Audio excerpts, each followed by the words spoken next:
Hello, magandang hapon. Ayan. So, good afternoon. Good afternoon, Jevy. Hi Good coach, afternoon. long time no see. Yes. Okay. So, it's Friday again. Another episode para po sa ating Friday Praise Story. Okay.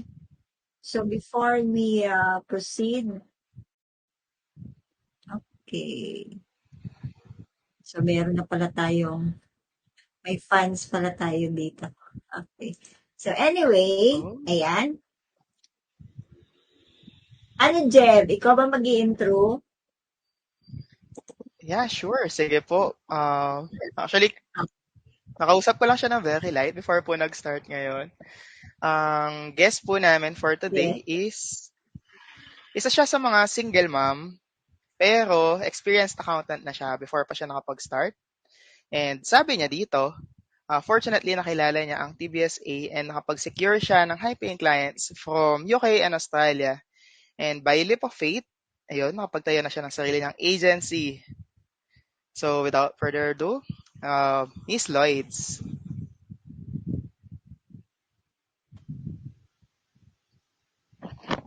Ayan. Hello Hi. po. Magandang hapon. Maganda po kayo sa hapon.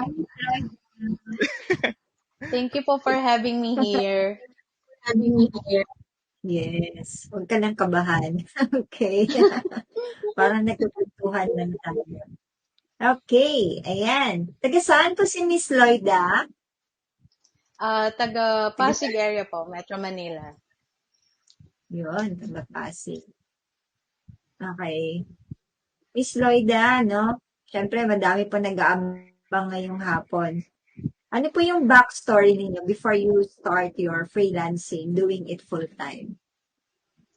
Okay, bali OFW ako for 12 years po sa Dubai, and gaya po ng ibang mga story ng mga OFW, um iniwan ko yung anak ko, ano pa lang siya, 8 months yung time na yon. So heartbreaking na for 12 years kailangan kong umalis to give them magandang kinabukasan. And unfortunately, ayun, like yung ibang story ng mga OFW na karamihan ng family, nagiging broken family. So, kasama ako doon sa ano na yon, sa survey na yon na unfortunately my marriage hindi siya nag-work out. So isa ako dun sa mga OFW na umuwing luhaan dahil ayun, umuwing luhaan. And then yung time na din yon, recession sa Dubai. So wala talaga akong choice kundi umuwi back home. So hindi ko talaga alam gagawin ko yun. Although alam naman natin na 'pag OFW, ang expectation kaagad makahanap ng work na mataas yung pay. So, Mhm. dito kasi sa Pinas, alam natin, medyo imposible yon unless manager ka or ano ka na, director ka na ng kumpanya. So, um, very fortunate ako na na-introduce ako dito sa freelancing. Kasi hindi ko ine-expect na possible pala yon na I'll be able na matapatan mo yung sinasahod mo sa abroad, and you can actually earn while doing it at home. So sobrang fortunate na yung mga experiences na nagain mo overseas, pwede ko pala ding ma-apply in freelancing. Amazing, amazing. So sino si Fren na nakapagpakilala sa freelancing or sa TBSA sa'yo? And paano nag-impact sa'yo yung TBSA? Okay, meron akong friend who's nagwo-work siya sa Odesk pa before. So, yung time na yun, medyo skeptic ako kasi parang isa ako dun sa mga hindi naniniwala na possible na magkaroon ng work from home setup. So, ayun, sinabi niya lang sa akin na try ko mag-apply sa isang accounting firm sa US. Uh, so, tinry ko siya. Luckily, natanggap ako. So, I'm working directly dun sa CEO ng may-ari mismo ng accounting firm. And sobrang na-surprise ako na okay, ang galing lang na possible pala na I can work remotely. Isipin mo, kahit wala ako sa US, yung mga transaction namin, yung mga client namin is mga US din siya. And then, since accounting firm siya, na-mentor niya ako ng maigi. So, sobrang marami akong natutunan. And then, ayun, doon ko din na-realize na hindi ko pala kaya yung graveyard. So, nagpaalam ako na magbe-venture ako into day shift. So, parang sinwerte ako nyon na nakakita ako ng Australian client sa online jobs. And then, yun yung first client ko na until now, for 7 years, siya pa rin yung client ko. So, and then, nadagdagan siya through referrals. Gaya nga ni sabi ni na coach na malaking bagay yung referrals and yung social media presence mo sa LinkedIn. Kasi karamihan ngayon ng mga nakukuha kong client galing sa referral and social media. Yun po. Amazing. Ayun. Ang galing naman, no? Okay. Miss Loida, paano mo naman po na-encounter si TBSA? Matagal na po akong silent reader ako ni TBSA. And then yung nag-post po kayo for, kumbaga nakikita ko na siya kasi part of my learnings is maging part ka ng community na same yung niche nyo. So, isa yung TBSA sa mga nilulook up ko talaga ng mga group. Kasi doon ka nakakuha ng tips, doon ka nakakuha ng mga yung mga lesson kung paano kumuha ng client or ano yung gagawin mo when it comes to ganitong situation. So, doon ko po na-encounter yung TBSA. And then, yung nagkaroon po kayo ng opening for para dun sa batch 11. Batch 11 po ako.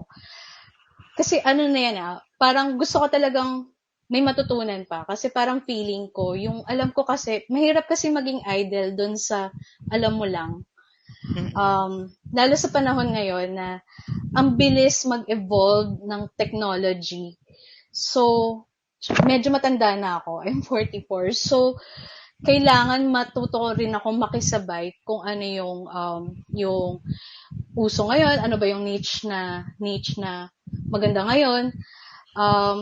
Kumbaga parang hindi tayo dapat mag-stop ng knowledge. So yun yung reason kung ba't ako enroll din for batch 11 ng TBSA.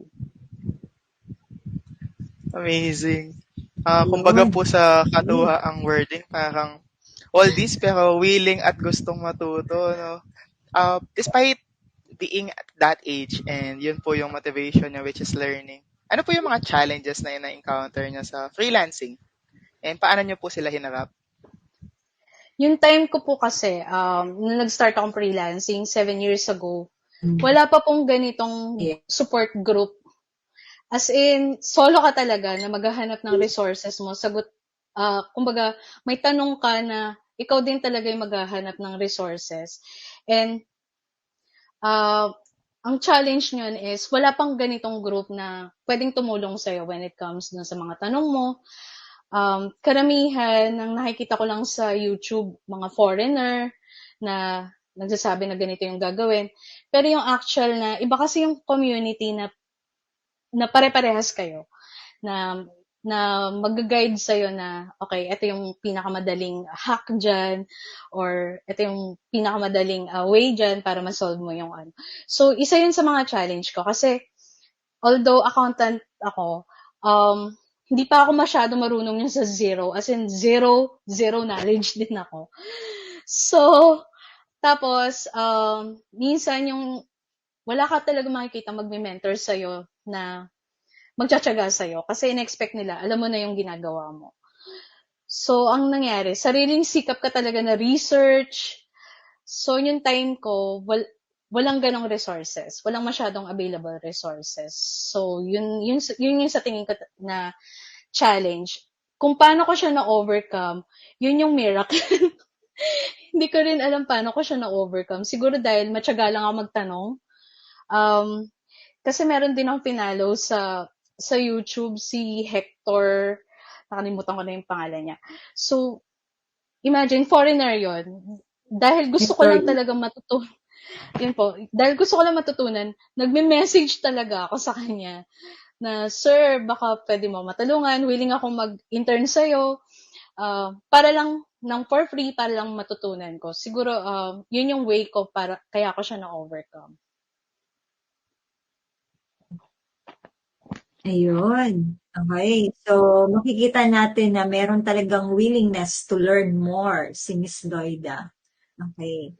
So, given na po, Miss Loida, no, you are already working from home full-time. Eto po, ano naman yung mga challenges na na-encounter po ninyo? And then, how did you face these challenges? Ang number one challenge pag nag-work work from home ka is yung sarili mo.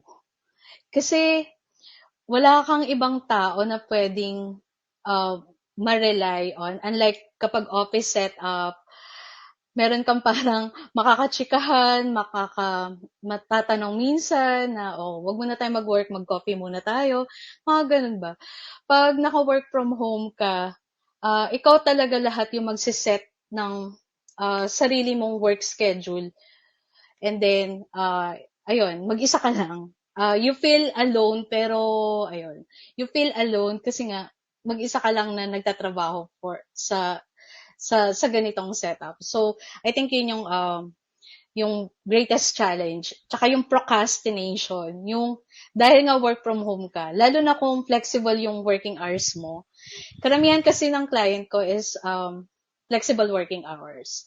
So, para hindi ako maka-experience ng procrastination, ako mismo nagsiset ng rules sa sarili ko na ganitong oras yung working hours ko. Para alam ko rin na, okay, parang normal na nagtatrabaho lang din ako sa office. So, ang working hours ko, 4 a.m. to 11 a.m., yun yung full talaga na, full concentration sa client. And then, yun, number one talaga is, ikaw yung mismo mag-set ng routine mo pag nag-work from home ka. Amazing. Okay. So, ano? Okay, Jebby. Ang galing. Opo. Ang amazing, no? Talagang may kailangan, may routine. And consistency, sabi nga ni Coach Alfie dun sa mga pa-training niya. Kasi nabanggit niyo din po kanina na idol niyo din si Coach Alfie. And Sobra. base dun sa mga yon, ano po yung parang tumatak sa inyo at benefits ng working from home? What are the benefits of working from home? Sobrang daming benefits ng working from home. Una is kasama mo yung family mo. Kumbaga parang you spend quality time with your family. Yun talaga yun eh. Ako kasi dahil nag-OFW ako, yun yung isa sa mga, sabihin na natin na regrets ko. Kasi iniwan ko yung anak ko, 8 months pa lang siya. 8 months pa lang siya, yung bunso, and then mag-1 year pa lang yung panganay.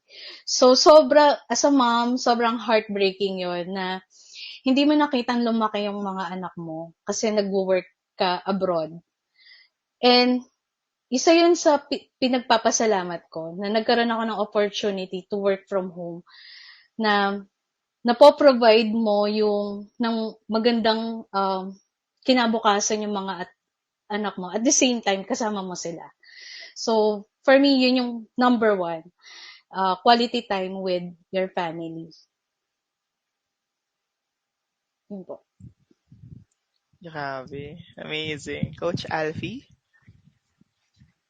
Ayan, okay. So, yun naman talaga, no, main reason. Isa sa mga main reasons why we do this full-time, etong work from home setup. Kasi, karamihan, ayan, lalong-lalo na pag mga single mom, single dad, okay, so they want to spend quality time with their children, with their families, okay?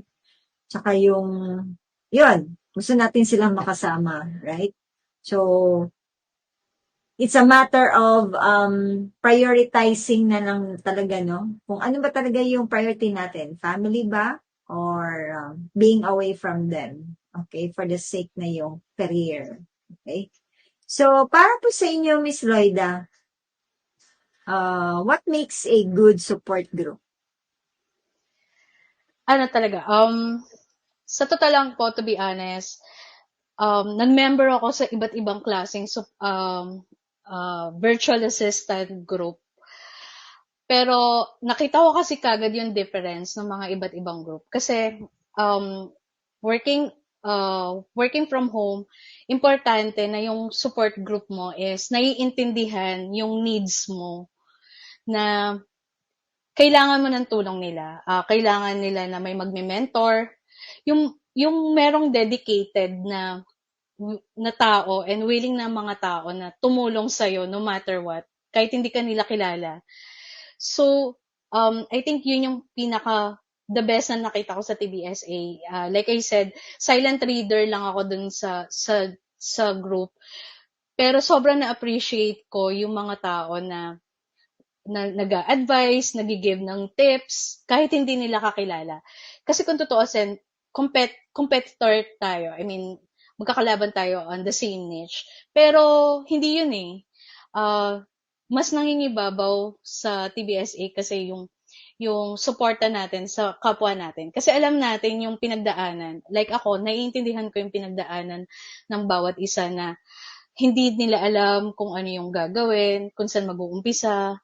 So, dahil pinagdaanan mo na yon, naintindihan mo sila. And now na nasa maganda kang kalagayan, it's my way of giving, it's a good way of giving back to the community na may mga tao na willing din na mag-share ng knowledge nila sa iba para din marating din nila yung narating mo. So, that makes TBSA para sa akin the best support group siya. Wow, amazing. Ayun. So, follow-up question, Miss Loida, para po sa iyo. So, how do you define success? Ayan. Yan. Yung success is para sa akin po is yung paano mo na-accomplish, yung accomplishing your goal and your greatest why. Kasi syempre lahat tayo may greatest why. Kumbaga parang bakit ba tayo bumabangon? O di ba? Ayon sa commercial. Ba't ba tayo bumabangon every morning? So, yung success is yun, paano mo siya na-accomplish every day. Kahit small wins lang, kasi step by step ang success eh. Hindi naman yan isang click lang, successful ka na.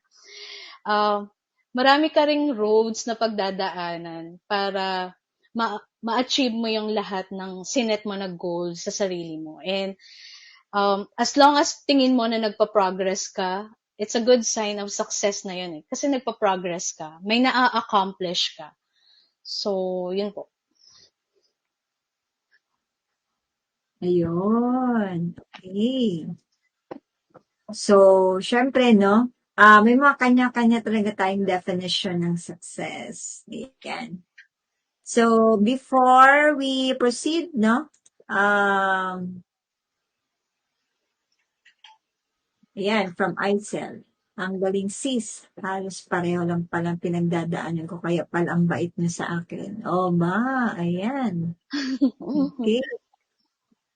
So, from Miss Mai.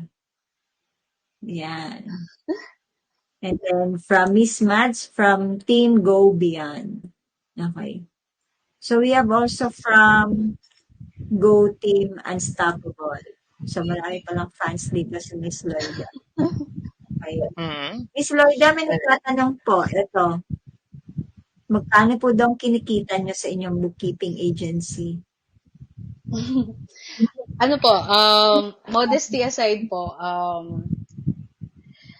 lagpas na po siya ng 300 K every month. Mhm. So, ano po yun? Combination ng, ayun po.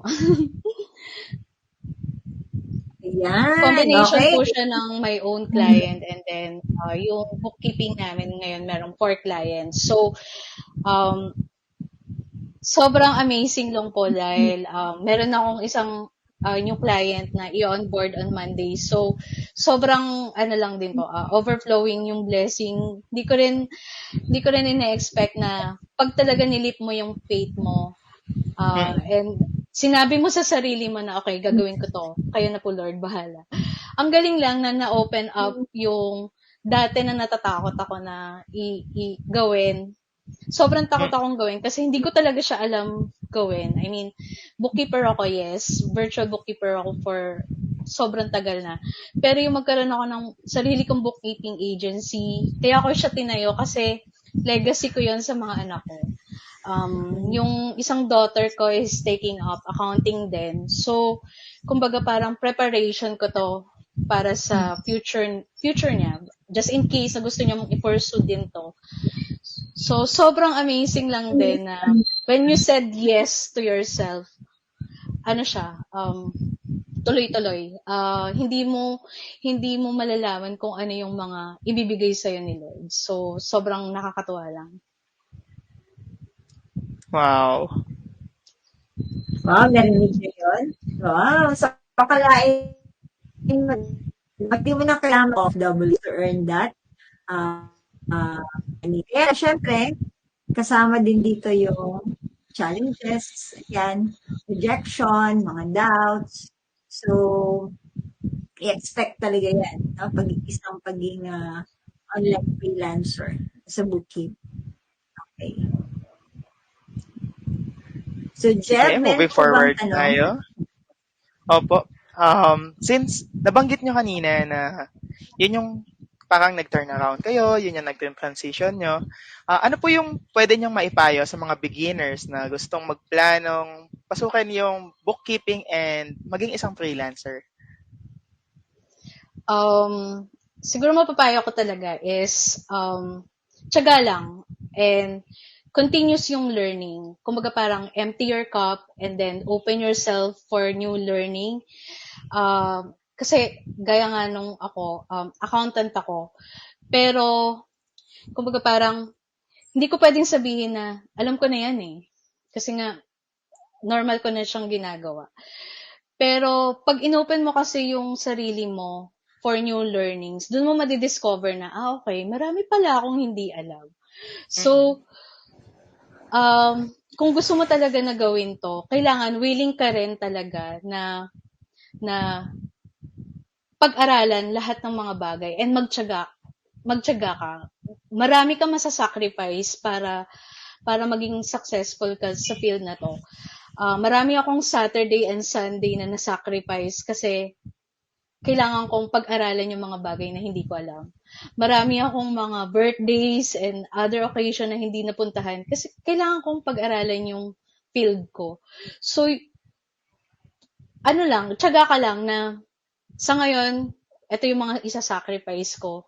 Pero in the end, makikita mo naman kung ano yung end result. So, alam ko, madali kayong baka madali kayong ma-frustrate kasi na-reject kayo. Sa totoo lang, marami din akong rejection. Meron akong mga client na hindi nag-agree sa, halimbawa, sa rate mo or what. So, Mhm.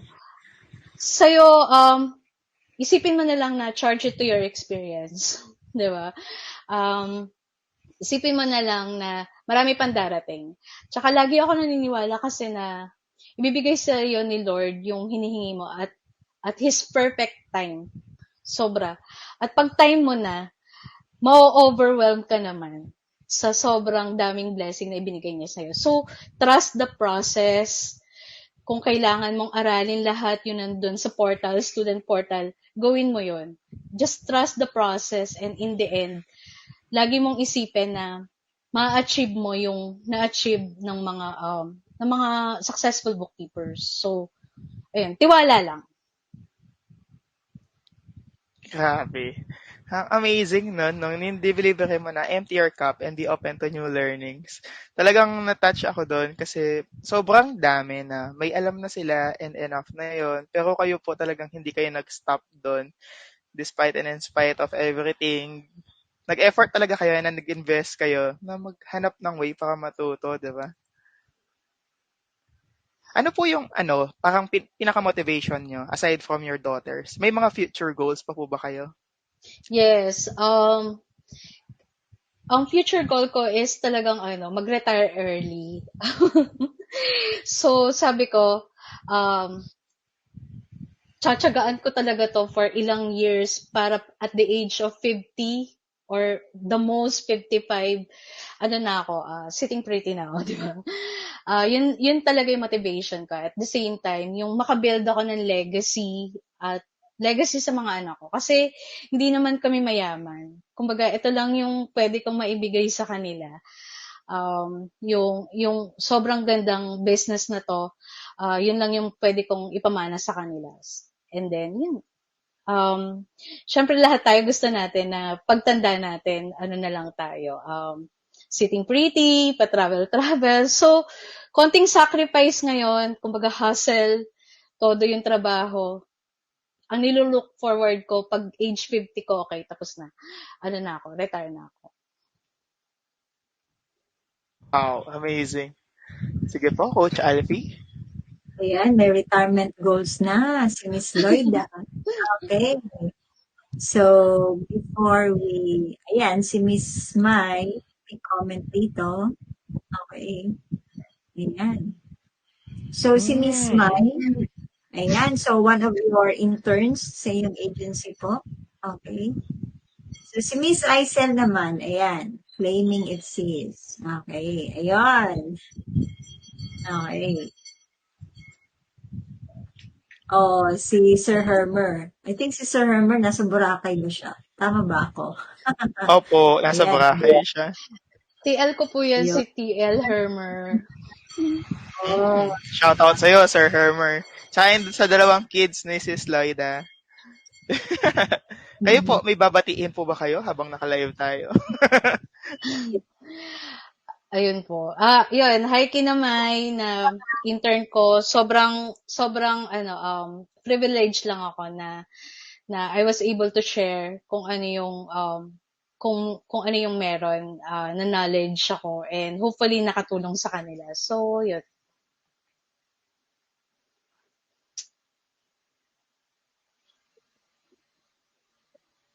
ayan. So, nakaka-proud. From Claire. Okay. I think nagkita ata kami ni Claire nito sa Davao. Okay. So, ayan, no? Yung mga tips ni Miss Lloyda para dun sa mga beginners natin or those who want to venture online bookkeeping. So, tiyaga. Ayan. Sipagan natin and take action, syempre. So, iba naman talaga yung impact pag ginagawa agad natin yung mga natutunan natin. Okay. So, hindi lang tayo yung nagte-take down notes lang, kumbaga, action taker din. Okay. May application talaga dapat. Yes. Okay. So, kasali pala si Miss Claire sa internship pala Miss Lloyd. Okay. Ayan. Okay. So, ayan, Jevi. So, invite everyone din para sa ating next training. Okay. Actually, we'll be having our free trainings, no? This coming June. So that will be a 3-day training. So it's all about virtual bookkeeping, and then we will also introduce yung paano pag-navigate inside QuickBooks Online. So, abangan na po natin yan.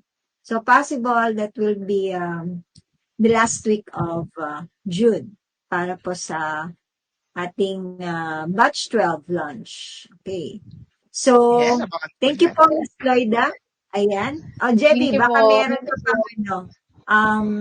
ano tawag nito?